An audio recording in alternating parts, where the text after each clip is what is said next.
स्वागत है आपका अपने YouTube channel farmer books reader में। आज हम बात करने वाले हैं अध्याय नंबर 11, नैतिक मूल्य और दूरअंदेशी। सही काम सही वजह के लिए करना। अब हम पर बीती बातों के लिए किसी पर इल्ज़ाम लगाने की नहीं, बल्कि भविष्य के लिए काम करने का ढंग तय करने की जिम्मेदारी है। John F Kennedy. जब एक बच्चे का जन्म होता है तो खुशियाँ कौन मनाता है? माँ बाप, रिश्तेदार और दोस्त। लेकिन रोता कौन है? वह बच्चा। लेकिन जब हम इस दुनिया से जाते हैं तब इसका उल्टा होना चाहिए। हमें खुशी और संतुष्टि होनी चाहिए कि हमने दुनिया को जैसा पाया था उससे बेहतर छोड़कर जा रहे हैं। दुनिया को रोने दे कि उसने एक ऐसी अच्छी आत्मा को खो दिया जिसके जाने से दुनिया थोड़ी गरीब हो गई है। हिंदू फिलॉसफी का मानना है कि जब अच्छे इंसान इस दुनिया से जाते हैं तो वे मरते नहीं, उनका नाम उनके अच्छे कामों की वजह से सदा अमर रहता है। याद कीजिए, आपने ऐसे किसी आदमी की प्रशंसा आखिरी बार कब सुनी थी? जब लोग इनकी प्रशंसा करते हैं तो आम तौर पर उस व्यक्ति द्वारा जीवन में किए गए छोटे से छोटे दयालुता भरे कामों की चर्चा कर रहे होते हैं। दयालुता भरे छोटे छोटे काम अनदेखे नहीं रहते हैं। वास्तव में किसी व्यक्ति के गुजरने के बाद इन कामों का महत्व और गहराई से महसूस किया जाता है। तभी लोग महसूस करते हैं कि गुजरने वाले के छोटे छोटे काम याद करने वालों और दूसरों के लिए कितने महत्वपूर्ण थे। आज तक कोई इंसान इसलिए सम्मानित नहीं हुआ कि उसने दुनिया से क्या लिया, लेकिन इसलिए ज़रूर हुआ है कि उसने क्या दिया। Calvin Coolidge. हम अपने जीवन मूल्यों को किस तरह परखते हैं? हम अपने नैतिक मूल्यों को कैसे परखते हैं? महात्मा गांधी के अनुसार 7 महापाप ये हैं। बिना मेहनत किए दौलत कमाना, सद्विवेक रहित आनंद, चरित्र रहित ज्ञान, नैतिकता रहित व्यापार, मानवता रहित विज्ञान, त्याग रहित धर्म, सिद्धांत रहित राजनीति। इनमें से हर विकृति मूल्यहीनता दर्शाती है। हम अपने जीवन मूल्यों को किस तरह परखते हैं? मेरे ख्याल से इसकी 2 ही कसौटियाँ हैं। सबसे ऊंची कसौटी मम्मा टेस्ट कहलाती है। हम कुछ भी कर रहे हों, घर या बाहर, अकेले में हो या किसी के साथ, अगर मूल्यों का सवाल हो तो खुद से पूछे, अगर मेरी माँ देख रही होती कि मैं क्या कर रहा हूँ तो क्या वह गर्व करती और कहती शाबाश मेरे बच्चे, या वह शर्म से सिर झुका लेती? आपके जीवन मूल्य तुरंत स्पष्ट हो जाएंगे।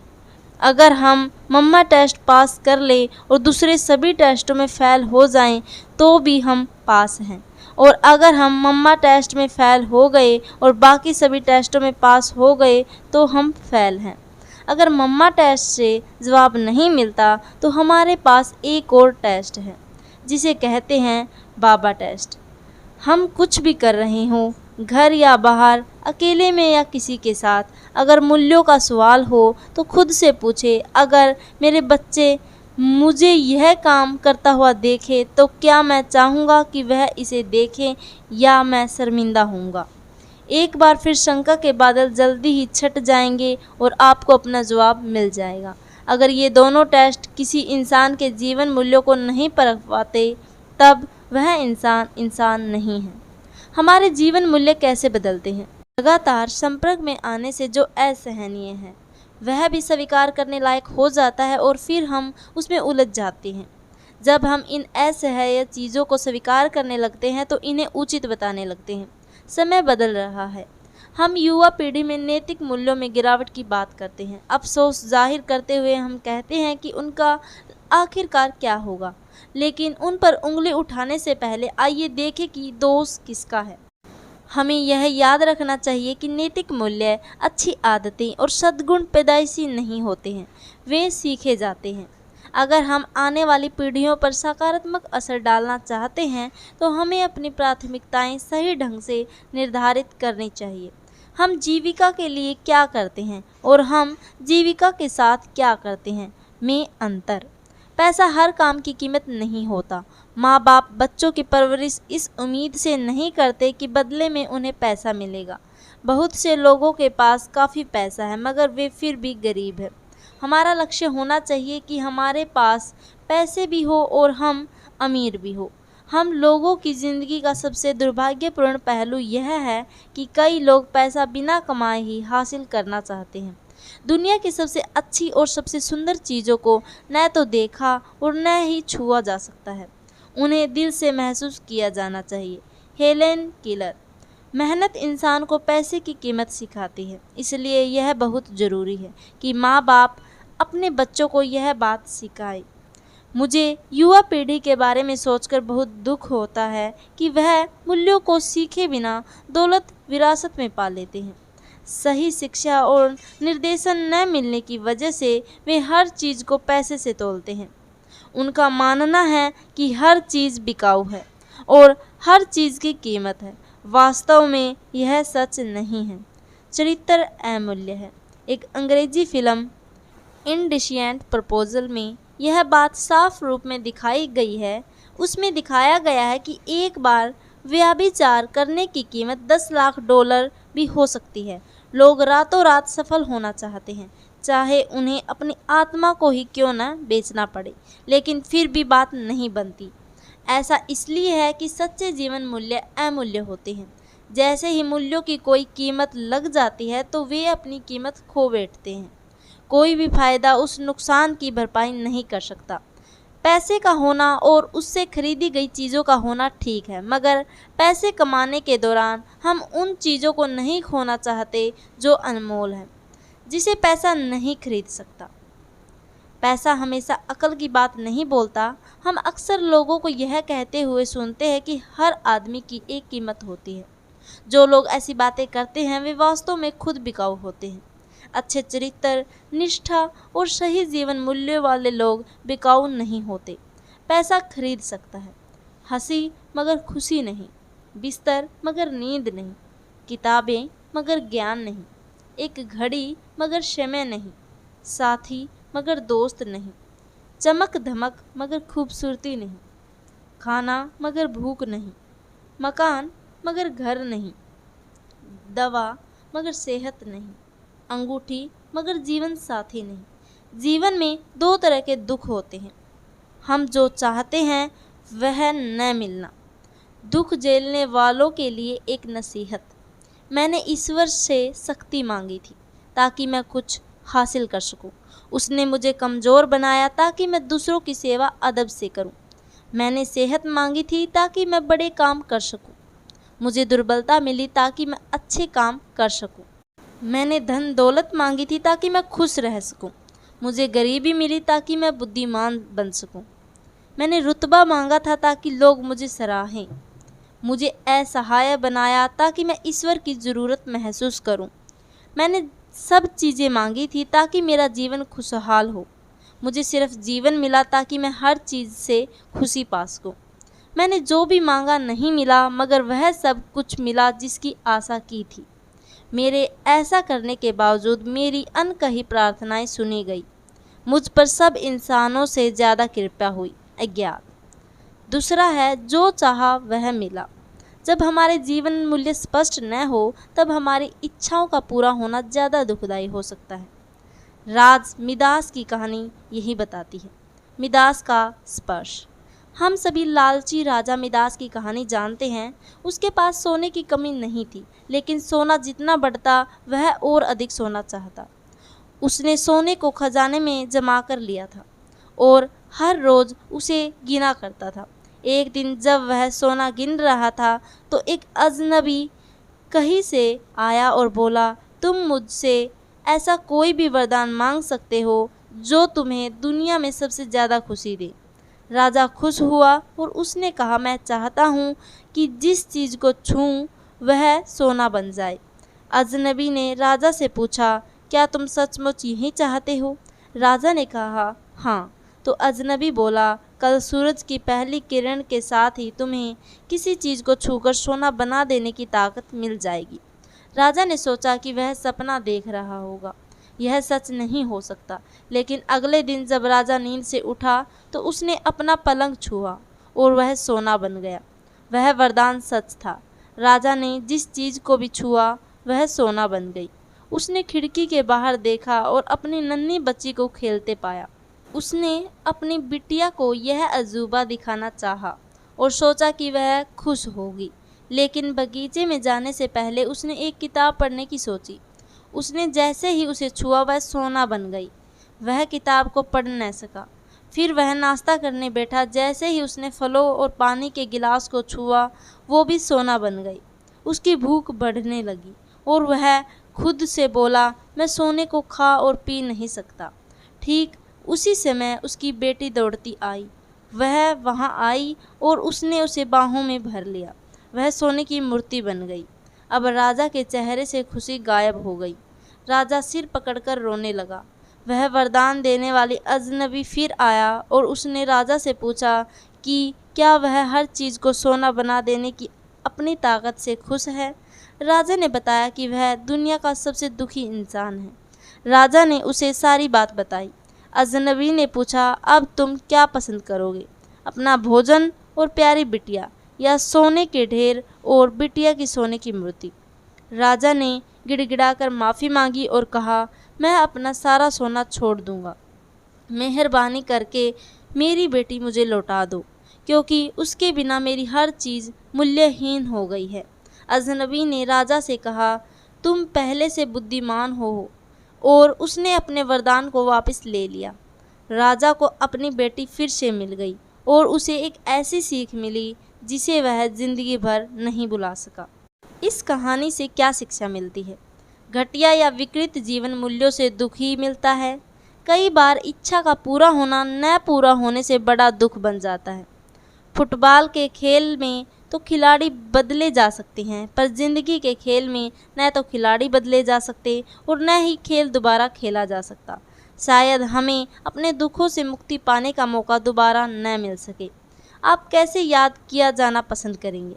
करीब 100 साल पहले एक आदमी ने सुबह के अखबार में जब अपना नाम उठावने वाले कॉलम में देखा तो वह हैरान रह गया। अखबार वालों ने गलत फहमी की वजह से उसका नाम छाप दिया था। उसे पढ़कर वह पहले तो हक्का बक्का रह गया, क्या मैं जिंदा हूँ या नहीं। थोड़ा संभलने पर उसने मन में विचार आया कि देखूं लोगों ने मेरे बारे में क्या कहा है। उसके बारे में लिखा गया था, डायनामाइट का बादशाह मर गया है और वह मौत का सौदागर था। इस व्यक्ति ने डायनामाइट की खोज की थी। अखबार में अपने लिए इस्तेमाल किए गए मौत का सौदागर विशेषण को पढ़कर उसने खुद से सवाल किया, क्या मुझे इसी तरह याद किया जाएगा?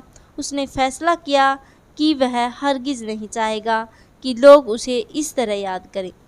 उस दिन से उसने शांति के लिए काम करना शुरू किया। उसका नाम था अल्फ्रेड नोबेल और आज उसे नोबेल पुरस्कार के लिए याद किया जाता है। छोटी छोटी बातें बड़ा फर्क डालती हैं। एक आदमी सुबह को समुद्र के किनारे टहल रहा था। उसने देखा कि लहरों के साथ सैकड़ों स्टार मछलियाँ तट पर आ जाती है। जब लहरें पीछे जाती है तो मछलियाँ किनारे पर ही रह जाती है और धूप से मर जाती है। लहरें उसी समय लौटी थी और स्टार मछलियाँ अभी जीवित थी। वह आदमी कुछ कदम आगे बढ़ा। उसने एक मछली उठाई और पानी में फेंक दी। वह ऐसा बार बार करता रहा।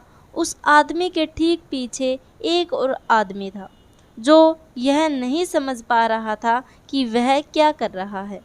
वह उसके पास आया और पूछा, तुम क्या कर रहे हो? यहाँ तो सैकड़ों स्टार मछलियाँ हैं, तुम कितनों को बचा सकोगे? तुम्हारे ऐसा करने से क्या फ़र्क पड़ेगा?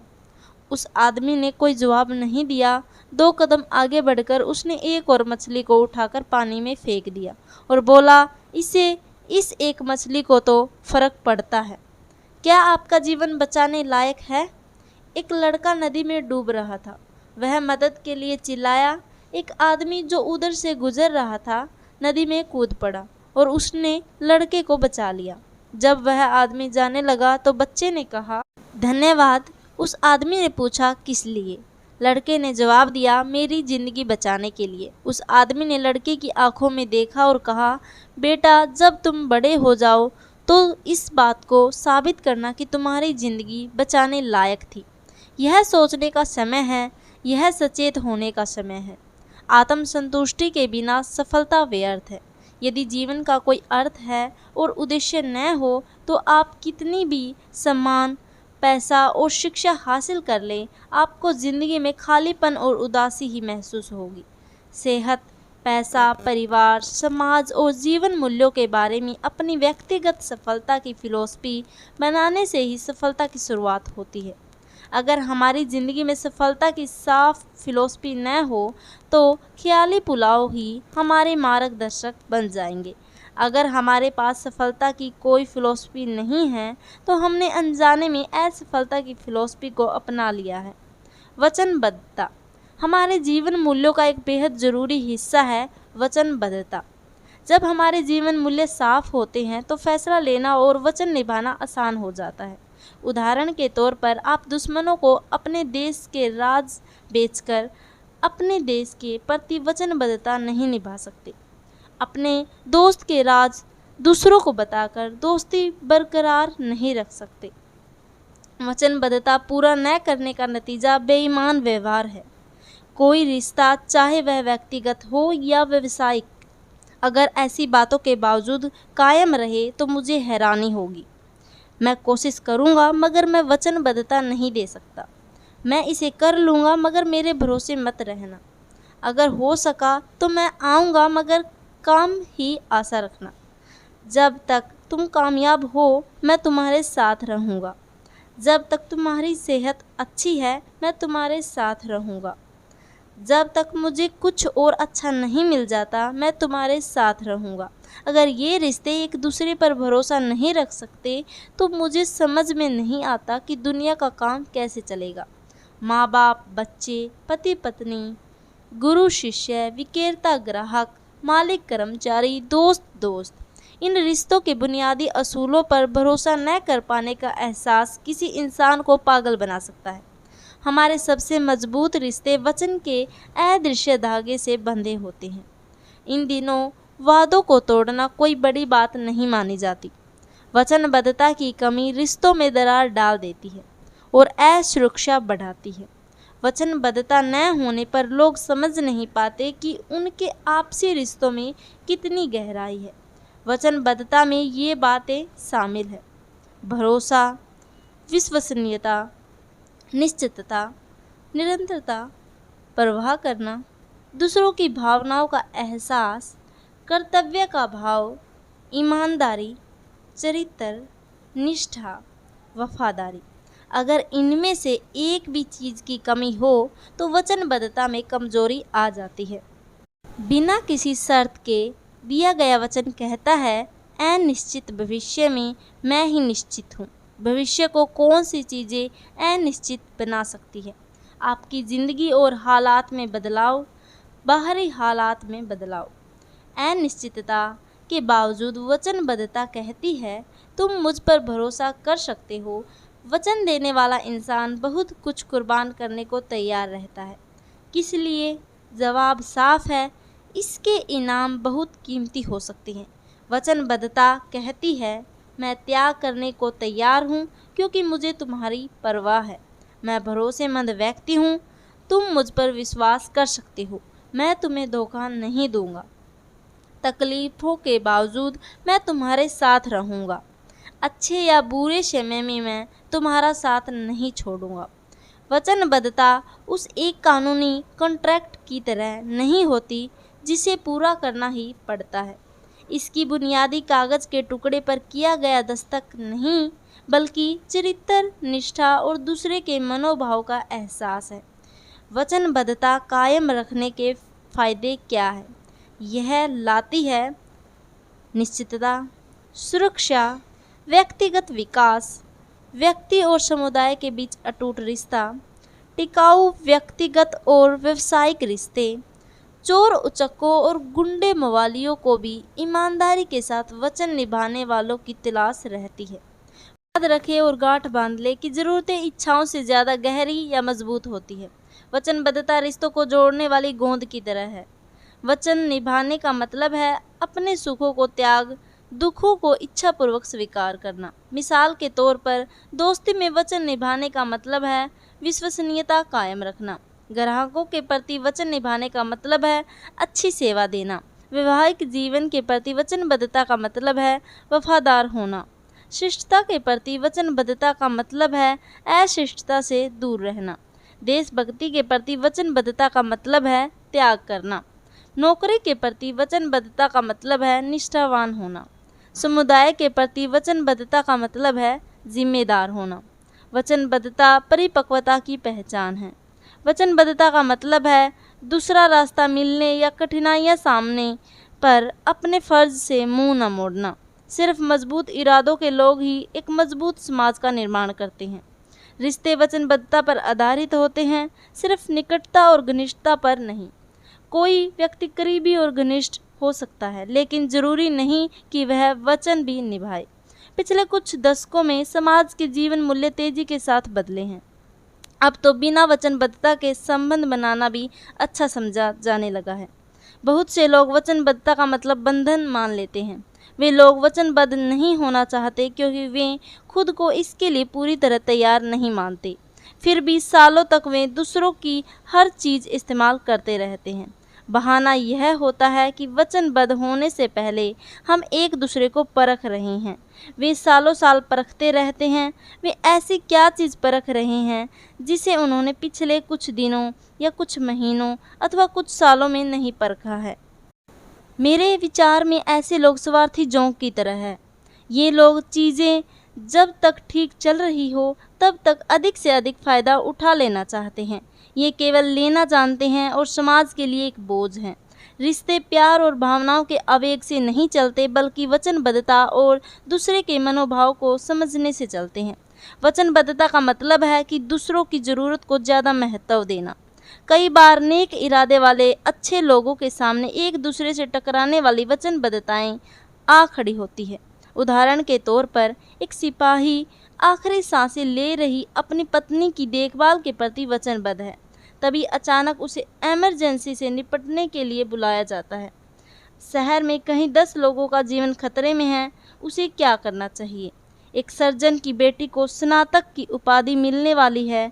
उसने अपनी बेटी से जीवन में एक बार आने वाले इस अवसर पर मनाए जाने वाले समारोह में मौजूद रहने का वादा किया। समारोह से 20 मिनट पहले उसे एक इमरजेंसी सूचना मिलती है कि एक्सीडेंट की वजह से घायल हुए एक आदमी का जीवन बचाने के लिए उसे ऑपरेशन करना है और कोई सर्जन इस समय शहर में मौजूद नहीं है। उसके पास क्या रास्ता है? किसी एक का चुनाव करने का मतलब यह नहीं है कि हमारी दूसरे के प्रति वचनबद्धता नहीं है। इन दोनों जिम्मेदारियों में से एक को चुनते समय प्राथमिकता, जिम्मेदारी और कर्तव्य का ध्यान रखना पड़ता है। प्राथमिकताओं को नैतिक मूल्यों के आधार पर तय करने से हमें बिना किसी अपराध बोध के एक के बजाय दूसरी वचनबद्धता को चुनने में मदद मिलती है। वचनबद्धता को निभाना चरित्र की दृढ़ता को दिखाता है। इसमें अपनी इच्छाओं के बदले दूसरों की ज़रूरतों को प्रमुखता दी जाती है, लेकिन उनकी सनक और ऊट-पटांग इच्छाओं को नहीं। ज़रूरतें आवश्यक है जबकि इच्छाएं अनंत है। कसमकस के समय ज़रूरतों का फैसला उनकी प्रमुखता, जिम्मेदारी और कर्तव्य की बुनियाद पर किया जाना चाहिए। विवाह जैसे रिश्ते में 2 लोग एक दूसरे के प्रति वचनबद्ध होते हैं। मान लीजिए अगर शादी के 1 साल बाद ही पति और पत्नी में से किसी एक को कैंसर हो जाए, तो क्या दूसरे को ऐसा महसूस करना चाहिए कि उसके साथ छल हुआ है, उसका कुछ छीन लिया गया है? क्या उसे नाराज़गी महसूस करनी चाहिए? ऐसे में दूसरे को अपनी ज़िंदगी बर्बाद करने का दोषी मानना चाहिए। यह वचनबद्धता नहीं है, यह सिर्फ स्वार्थ है। वचनबद्धता पूरा न होने पर उस धोखे को कबूल करना वचन का सबसे ज़्यादा दुखदायी पहलू है। वचन अगर किसी गलती या भूल के कारण पूरा न हुआ हो तो उसे आगे कायम रखा जा सकता है। गलती से की गई भूल को उदारता दिखाते हुए माफ़ किया जा सकता है, पर यदि इसे जानबूझकर पूरा नहीं किया गया तो इस पर गौर किया जाना चाहिए। इसका जवाब यही है कि अगर तुम मुझे एक बार धोखा देते हो तो तुम पर लानत है। अगर तुम मुझे दूसरी बार धोखा देते हो तो मुझ पर लानत है। सबसे बड़ी वचनबद्धता क्या है? अगर हम अनजाने में ऐसे गलत या अनैतिक वचन दे बैठे जो हमारे मूल्यों और आत्मा की आवाज़ के खिलाफ हो, तो ऐसे हाल में हमें क्या करना चाहिए? ऐसे हाल में हमारी सबसे बड़ी वचनबद्धता इस बात पर दोबारा गौर करने की होगी कि उस वचन को निभाएं या तोड़ें। मूल्यों के प्रति वचनबद्धता। वफादारी खरीदी नहीं जा सकती, इसे कमाया जाता है। और हम किसके प्रति वफादार होते हैं, व्यक्तियों के प्रति या संगठनों के प्रति? तो जवाब है इनमें से किसी के प्रति नहीं। हमारी वफादारी मूल्यों और सिद्धांतों के प्रति होती है। जहाँ मूल्यों में टकराव हो वहाँ लोग न तो एक साथ एक ही घर में रह सकते हैं, न ही एक संगठन में साथ काम कर सकते हैं। जब कोई इंसान किसी व्यक्ति या संगठन से वफादारी या वचन निभाने का वायदा करता है तो वह वास्तव में क्या कहता है? वह कहता है, मैं तुम्हारे साथ हूँ, क्योंकि जिस चीज़ में तुम यकीन रखते हो उसी में मैं भी रखता हूँ। अगर मेरी वचनबद्धता किसी ऐसे नेता, जीवन साथी, मालिक या कर्मचारी के प्रति है जो नशीली दवाओं का व्यापारी या दुश्मन देश का जासूस बन जाता है, तो मुझे क्या करना चाहिए? क्या उसका साथ देना चाहिए, या मैंने पहले उससे वचन दिया हुआ है? बिल्कुल नहीं। मैंने अनैतिक और गैर कानूनी व्यवहार को समर्थन देने का वचन नहीं दिया था। वचन न निभाने का नतीजा होता है परिवार का टूटना, अधूरी जिंदगी, लावारिस बच्चे, व्यापार में नुकसान, कमज़ोर रिश्ते, अकेलापन, भारी तनाव, मायूसी, शर्मिंदगी। वचन दे और उन पर कायम रहें। नैतिकता। गलत फैसले और बुरी जिंदगी के लिए खराब हालात को दोषी नहीं ठहराया जा सकता। नैतिक मूल्य और सिद्धांत सिर्फ अच्छे दिनों के लिए नहीं बने हैं, बल्कि वे बुरे दिनों से भी बचाते हैं। वे किसी देश के कानून की तरह है जिनकी ज़रूरत जब नागरिक अच्छे हो तब तो पड़ती है, मगर उससे भी ज़्यादा उनकी ज़रूरत बुरे लोगों से बचाव करने के लिए पड़ती है। किसी आदमी के शालीन होने का यह मतलब नहीं होता कि वह अच्छा और नैतिक व्यक्ति है। किसी आदमी में सामाजिक शालीनता होने के बावजूद वह झूठा और मक्कार हो सकता है। वह इंसान शालीन होते हुए भी अनैतिक माना जाएगा। शालीनता उसे सामाजिक स्वीकृति दिला देती है, पर सिर्फ शालीनता का मतलब अच्छाई नहीं होता। दुख की बात है कि आजकल हमारे ज़्यादातर फैसले इन बातों पर आधारित होते हैं। सुविधा, आराम और सुख की हमारी इच्छा, हमारी भावनाएं। कोई काम करने का पैमाना जिम्मेदारी की भावना नहीं, बल्कि यह होता है कि हमें क्या करना अच्छा लगता है। सामाजिक चलन और प्रचार, और लोग यह काम कर रहे हैं इसलिए मुझे भी करना चाहिए। हालत के मुताबिक बदलती नैतिकता। जो लोग महसूस करते हैं कि नैतिक मूल्य हर हाल में एक से नहीं हो सकते, बल्कि हालात के अनुसार बदलते रहते हैं, वे लोग तरह तरह की सफाई पेश करके अपने बदलते सिद्धांतों को सही ठहराते हैं और अलग अलग हालात और अलग अलग व्यक्तियों के साथ अपने सिद्धांतों को बदलते रहते हैं। इसी को कहते हैं हालात के सांचे में ढली नैतिकता। पैमाने। किसी भी नैतिक दिशा सूचक के सहारे तभी आगे बढ़ा जा सकता है जब उसमें अंदरूनी संगति और स्थिरता हो, तथा किसी भी प्रकृति या रीति के प्रचलित होने की स्थिति में वह एक ही दिशा में संकेत करे। Ted Coppell. सामान्य हालात पैमानों को तय करते हैं जिनमें सिर्फ खास हालात तब्दीली ला सकते हैं। मिसाल के तौर पर, हत्या करना गलत है, यह एक आम धारणा है, माना हुआ सत्य है और एक नैतिक पैमाना।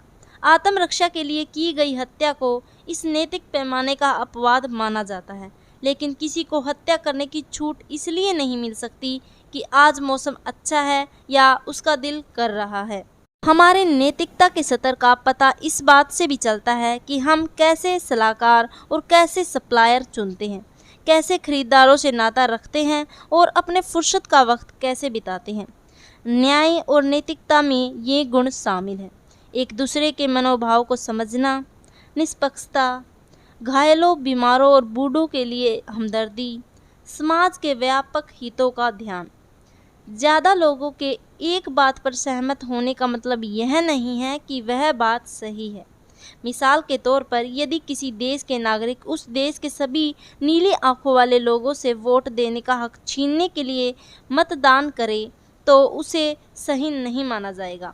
समाज के व्यापक हितों का ध्यान गुरुत्वाकर्षण के नियमों की तरह ही नैतिकता के बुनियादी मूल्य सर्वव्यापी है। जिस तरह अनुशासन के बिना आज़ादी बर्बादी लाती है, उसी तरह मूल्यों और सिद्धांतों के बिना समाज नष्ट हो जाता है। एक समाज अच्छा या बुरा उसके नागरिकों के नैतिक मूल्यों के आधार पर बनता है। इन्हीं नैतिक मूल्यों से समाज को शक्ति मिलती है। गिरे हुए नैतिक मूल्यों को नए नए नाम देकर अधिक स्वीकार योग्य बनाने की कोशिश की जा रही है और मीडिया अनैतिक को ग्लैमराइज कर रहा है। झूठ बोलने वाले को बहिर्मुखी और कल्पनाशील बताया जा रहा है। किसी व्यक्ति को नैतिक शिक्षा दिए बिना वैचारिक शिक्षा देना समाज के लिए संकट को न्योता देना है। थियोडोर रूजवेल्ट 1993 में जब कोलंबिया यूनिवर्सिटी के प्रेसिडेंट माइकल सोवरन ने इस्तीफा दिया तो एक रिपोर्टर ने उनसे पूछा कि क्या कोई काम उनसे अधूरा छूट गया है। सोवरन ने जवाब दिया, हाँ, बस एक ही काम बाकी रह गया है।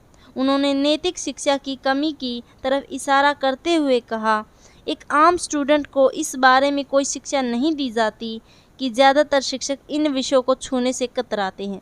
नैतिक शिक्षा पीढ़ी को नैतिकता और सिद्धांतों की शिक्षा पहले से ही कम मिल रही है, जबकि उसे इसकी बहुत ज़्यादा ज़रूरत है। सिद्धांत और नैतिकता मूल्य कोई धर्म नहीं है, ये एक शांति प्रिय समाज के लिए ज़रूरी सूझबूझ भरे व्यवहार के सिद्धांत है। नैतिकता और कानून। किसी व्यक्ति को यह सोचकर दुखी नहीं होना चाहिए कि उसने अच्छा काम किया है लेकिन औरों ने बुरा काम किया है। अगर किसी ने अकेले ही सही काम किया हो तो उसने उचित किया है, और यदि गलत काम किया हो तो पूरी मानव जाति की स्वीकृति भी उसके काम को उचित सिद्ध नहीं कर सकती। Henry fielding. ज़्यादातर लोग इस बात से सहमत होंगे कि नैतिकता और कानून एक ही चीज़ नहीं है। जो बात नैतिक हो सकती है वह कानून के दायरे में भी हो सकती है और नहीं भी। इसका उल्टा भी उतना ही सच है। मिसाल के तौर पर एक जीवन बीमा सेल्समैन ज़्यादा कमीशन पाने अपने ग्राहक को सबसे उपयोगी पॉलिसी बेचने के बजाय अनुपयुक्त पॉलिसी बेचता है। उसका काम कानूनी तो है मगर अनैतिक और सिद्धांत के खिलाफ है। एक नौजवान अधिकारी कार की पिछली सीट पर खून से लथपथ पड़े अपने जख्मी बच्चे को बचाने के लिए स्पीड लिमिट से तेज़ी गाड़ी चला रहा है। ऐसी स्थिति में शायद ही कोई उससे कानून तोड़ने संबंधी नैतिकता का प्रश्न उठाए। उस बच्चे का जीवन बचाने के लिए डॉक्टरी सहायता उपलब्ध न कराना सिद्धांत के खिलाफ होगा, फिर चाहे इसके लिए ट्रैफिक के नियमों को तोड़ना ही क्यों ना पड़े। जीवन का उद्देश्य। इच्छाएं कई तरह की होती हैं। सफल होने की इच्छा, अपनी खुशी की कीमत पर भी अपना कर्तव्य निभाने की इच्छा, मकसद पाने की इच्छा, जीवन को अर्थ देने वाली किसी चीज़ के लिए मर मिटने की इच्छा। अपनी आत्मा को बेचकर सारी दुनिया हासिल कर भी ले तो उसका क्या फ़ायदा है। हम जीवन में अपने उद्देश्य जितनी जल्दी ढूंढ ले उतना ही अच्छा है। ऐसा लगता है कि जीवन में उद्देश्य खोजने की अनंत तलाश ही सबसे बड़ी चुनौती है। यह सिर्फ व्यक्ति के साथ ही नहीं बल्कि हमारे परिवारों, संगठनों और देश के साथ भी होता है। एक बार हमारा उद्देश्य और नैतिक मूल्य साफ हो जाएं तो संतुलन आ जाता है। हम जागरूक हो जाते हैं कि हमें कब दृढ़ता से खड़े होने होता है। तब हम फौरन फ़ायदा हासिल करने के लिए गलत फैसले करने की बजाय दूर के फ़ायदे की सोचकर सही फैसले करने लगते हैं।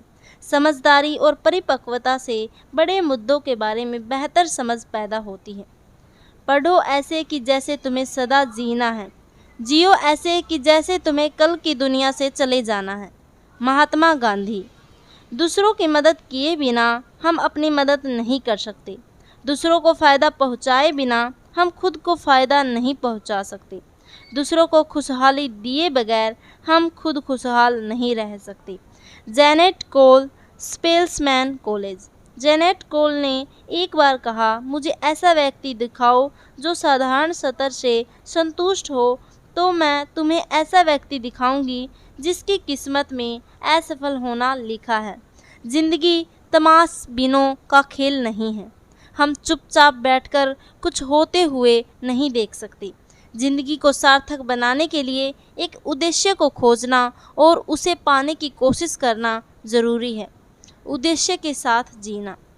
हम सभी इस धरती पर एक उद्देश्य के साथ भेजे गए हैं। हम इस विशाल तस्वीर का एक हिस्सा है, लेकिन बहुत कम लोग ही जीवन में अपने उद्देश्य को खोज या पहचान पाते हैं। हम में से ज़्यादातर लोग सिर्फ जीते हैं और अपने समय को सार्थक बनाने की बजाय अपने दिन गिनते रहते हैं।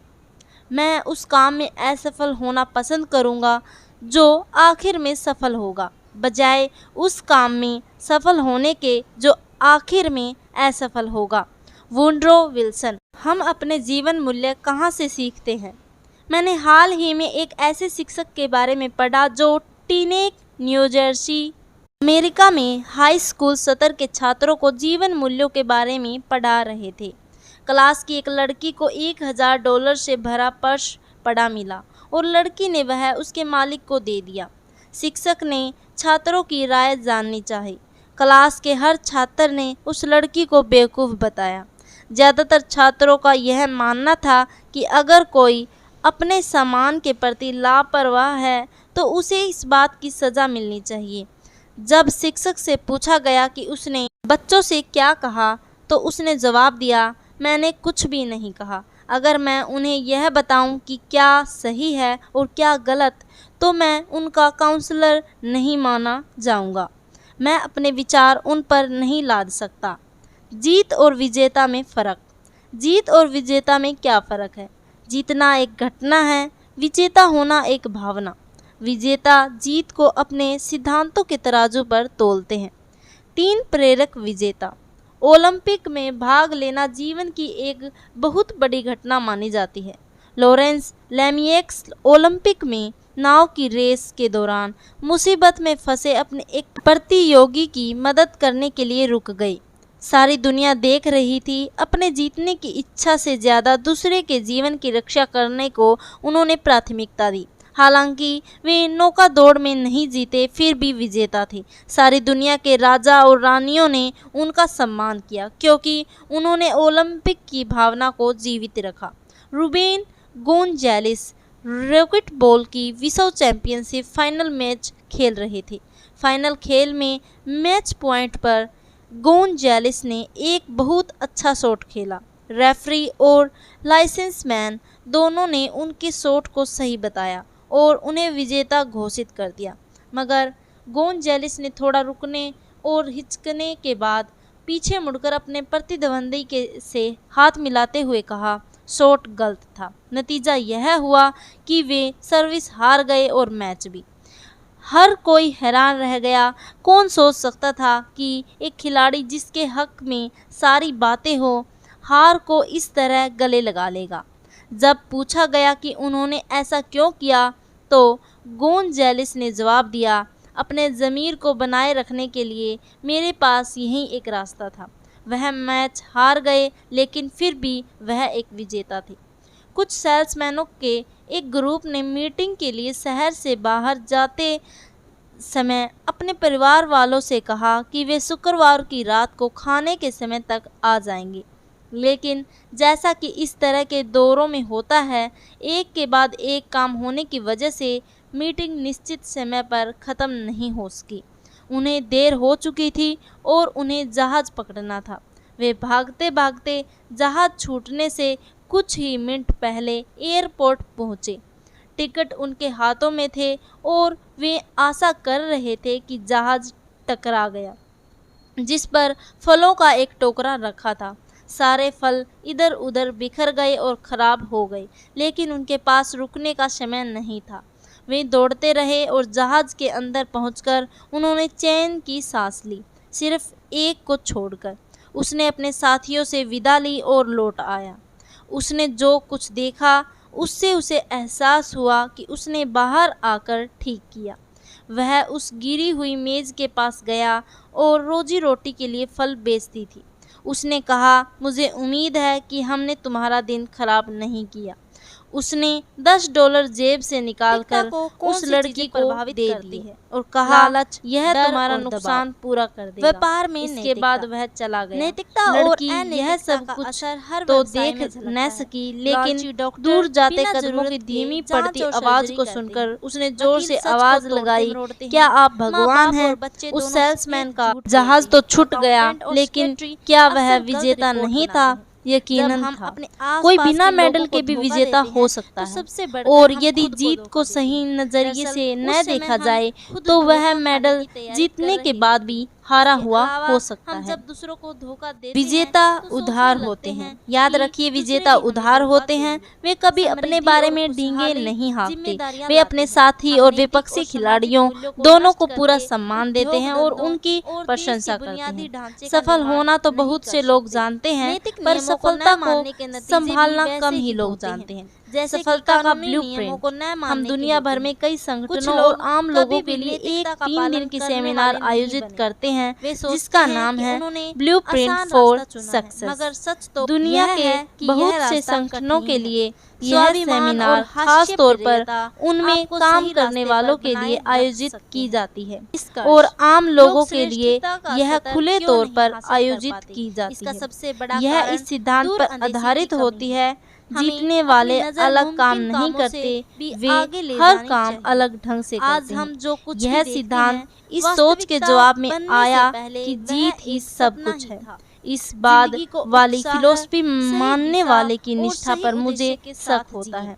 यह किलर इंस्टिंक्ट का गलत मतलब देती है। अगर आप किसी राह चलते इंसान से पूछें कि कामयाब लोगों का इंस्टिंक्ट का मतलब क्या है, तो ज्यादातर लोग यही जवाब देंगे, जैसे भी हो आपको जीतना है, रास्ता चाहे टेढ़ा हो या सीधा। यह किलर इंस्टिंक्ट नहीं बल्कि पूरी बेईमानी है। अच्छे खिलाड़ी के लिए किलर इंस्टिंक्ट का मतलब है आप 100% नहीं बल्कि 200% मेहनत और कोशिश करें। जीत के लिए विपक्षी की गलती का फायदा उठाएं। विपक्षी की गलती का फायदा न उठाना मूर्खता है, लेकिन जीत के लिए खेल के नियमों को तोड़ना, उल्लंघन करना किलर इंस्टिंक्ट नहीं, सरासर बेईमानी है। गलत ढंग से हासिल की गई जीत थोड़े समय की सफलता तो दे सकती है, मगर मन की संतुष्टि नहीं। विजेता कदमों के निशान छोड़ जाते हैं। रास्ता बनाने वाला। एक बुजुर्ग जो एक सुनसान सड़क पर जा रहा था, शाम होते होते ठंडा और ठिठुरता पहुंचा। एक लंबे, गहरे और चौड़े दर्रे के करीब, जिसके अंदर तेज पानी बह रहा था। बुजुर्ग ने शाम के धुंधलके में उसे पार किया। पानी की धारा से उसे कोई डर नहीं लगा, मगर वह पीछे मुड़ा सुरक्षित पार कर जाने के बाद और उन लहरों के आर पार एक पुल बनाया। ओ बुजुर्ग, एक साथी यात्री ने उसे पुकारा, तुम इसे बनाने में बेकार मेहनत कर रहे हो। तुम्हारी यात्रा दिन के ढलते ही खत्म हो जाएगी और फिर तुम कभी इस रास्ते से नहीं गुजरोगे।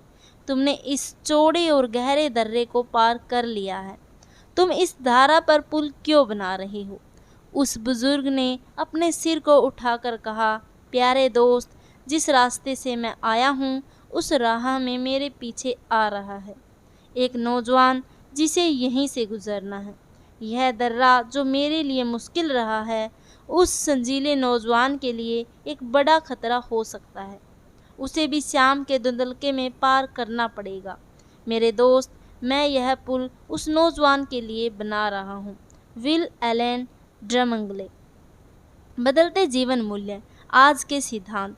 बदलाव निश्चित है, हम इसे पसंद करें या न करें, वह होगा ही। हम इसमें वह वाली पीढ़ी और हालात के अनुसार बदलते मूल्यों की सोच को बहुत देख चुके हैं। इसकी वजह से मजबूत समाजों को भी नुकसान उठाना पड़ा है। मैं वाली पीढ़ी के लोग पकड़ में आ चुके हैं, पर उन्हें गलती का नहीं बल्कि पकड़े जाने का दुख है। 1958 के एक सर्वे में कुछ हाई स्कूलों के प्रिंसिपलों से यह सवाल पूछा गया, आपके छात्रों की खास समस्याएं क्या है? उनका जवाब था, होमवर्क न करना, संपत्ति का महत्व न समझना जैसे कि किताबों को फेंक देना, बत्तियां जली और खिड़की दरवाजे खुले छोड़ देना, क्लास में मुंह से थूक के बुलबुले निकालना, कमरों में भाग दौड़ करना।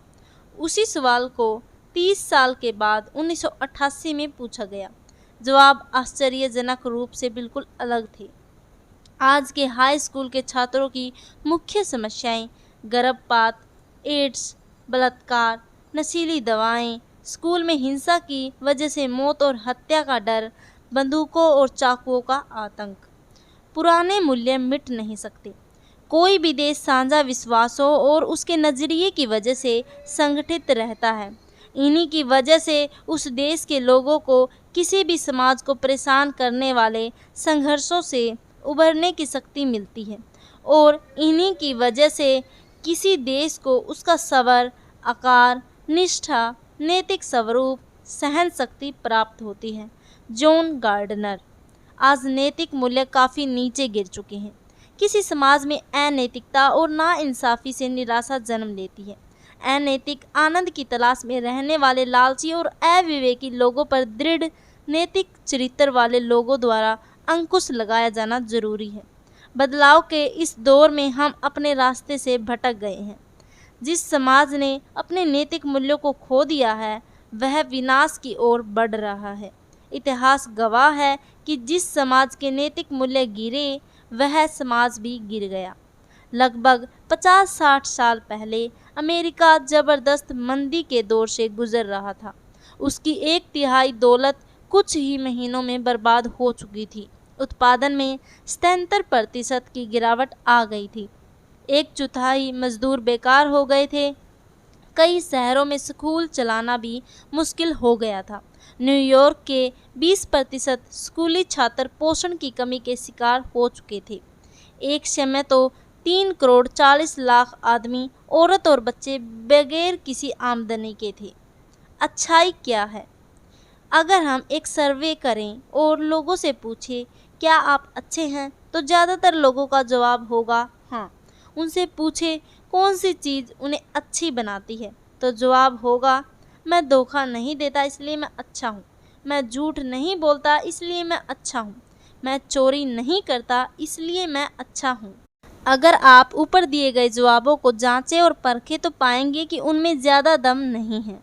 उस आदमी के बारे में सोचें जो कहता है मैं धोखा नहीं देता। इसका सिर्फ यही मतलब है कि वह धोखेबाज नहीं है। और वे लोग जो कहते हैं कि हम झूठ नहीं बोलते और चोरी नहीं करते, इसका मतलब सिर्फ यही है कि वे झूठे और चोरी नहीं हैं। मगर इतनी सी बात से वे अच्छे नहीं बन जाते। एक इंसान अच्छा तब बनता है जब वह वास्तव में अच्छे काम करता है, न कि तब जब वह गलत काम नहीं करता। नैतिक मूल्यों वाला व्यक्ति वही होगा जिसमें निष्पक्षता, दया, साहस, निष्ठा, दूसरों के भाव समझने की अक्षमता, विनम्रता, तहजीब और वफादारी जैसे गुण होंगे।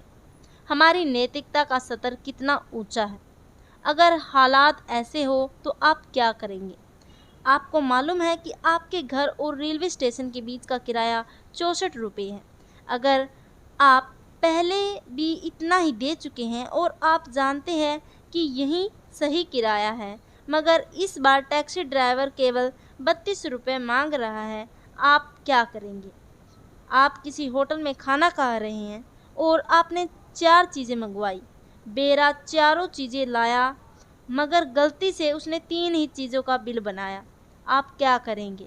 आपका सबसे अच्छा दोस्त आखिरी सांस ले रहा है और आप जीवन बीमा के एजेंट हैं। वह 1 लाख रुपए का बीमा कराना चाहता है।